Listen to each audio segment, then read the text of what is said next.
Made with dried beans and a perfect blend of spices, Instant Pot refried beans come together effortlessly and taste better than anything canned.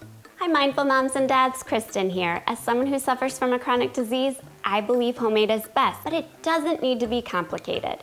Today I'm sharing with you how to make Instant Pot refried beans. Why make refried beans when they're so easy to find at the grocery store and super affordable? Well, for starters, when you make them at home, you can control the quality of ingredients, the sodium content, and the spice level. But most importantly, they taste a million times better. So let's put on our kitchen capes and make the best refried beans you've ever had. Place 2 cups of pinto beans in a fine mesh strainer. We wanna give these a good rinse and look for any rocks that may have found their way into the beans. Place the rinsed beans into your Instant Pot. I'm adding in 1 onion cut into large chunks, 1 jalapeno.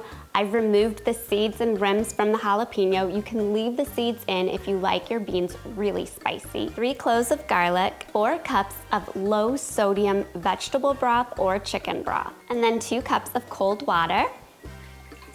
Now for the flavor. 1 teaspoon of paprika, 2 teaspoons of chili powder, 1/2 teaspoon each of onion powder, garlic powder, and cumin. We don't want to add any salt right now because salt can interfere with how the beans soften as they cook. A little bit of salt in your chicken broth or vegetable broth is fine, but we don't need to add any additional. Give that a quick stir to incorporate, and then pop our lid on our Instant Pot. Make sure the vent knob is pointed towards sealed. And to set cook time, we're gonna set for 50 minutes on high pressure. I know this is nearly double the time that I cook dried pinto beans, but for refried beans, we want them really soft so that these refried beans will be super creamy and luscious. Once the cooking time has elapsed, let pressure release naturally. To do a quick pressure release would result in hot, starchy liquid all over your kitchen and potentially burning you.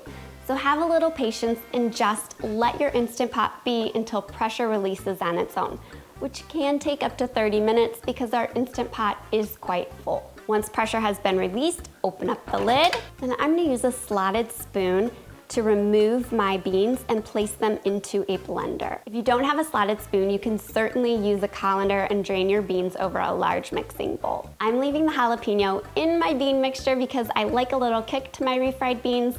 Feel free to discard for milder taste. Now we can add the salt. To the blender, I'm adding in 1/2 teaspoon of salt. I'm also adding in 1 teaspoon of apple cider vinegar for a little bit of tang and 1/2 cup of the cooking liquid. Pop the lid on the blender and then make sure that you kind of open up the little cap on the lid and let that vent slightly. Because the contents are hot, if our seal was tight on the lid, our beans could explode all over the kitchen. Blend, adding 1/2 cup of the reserved liquid at a time until the beans are smooth and the desired consistency has been reached.